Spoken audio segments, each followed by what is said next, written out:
Hey, what's poppin'? It's your girl A.spen, and I'm back here for my Chroma cap video. So if you checked out my birthday video, then you seen that I got these dope Chroma caps from DJ Tech Tools. 2 sets, a red pair and a black pair. So big ups to DJ Tech Tools for hooking me up with the fat Chroma caps. Always looking out. So I just wanted to make this video to show y'all how to install them. So first of all, what you want to do is, let's make sure we got all our knobs turned all the way to the left. And then gently just kind of pull them off. Some you might have to wiggle off a little bit, but should take just a slight bit of force.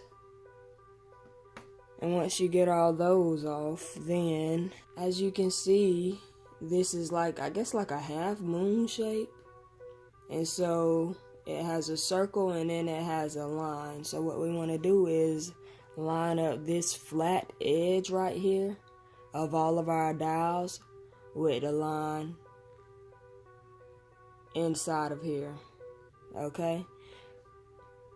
And then just push it firmly on like so.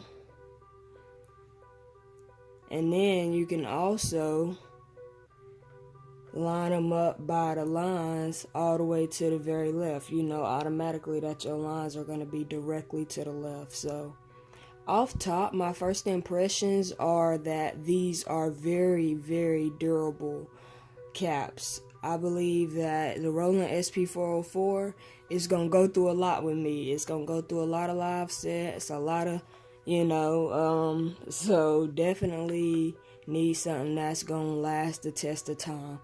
So the biggest difference for me, honestly, is these, my old caps, are very smooth on the sides. Okay, but these have lines and kind of texture, so it'll be easier for me to grip them when it's time for me to play my live sets, and I just want to have my finger up there and just spin it around real quick for a little effect or something like that.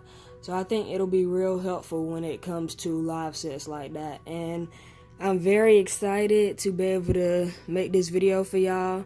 Thank y'all for following me on this journey. Thank you DJ Tech Tools for hooking me up with these dope Chroma caps for my Roland SP-404sx.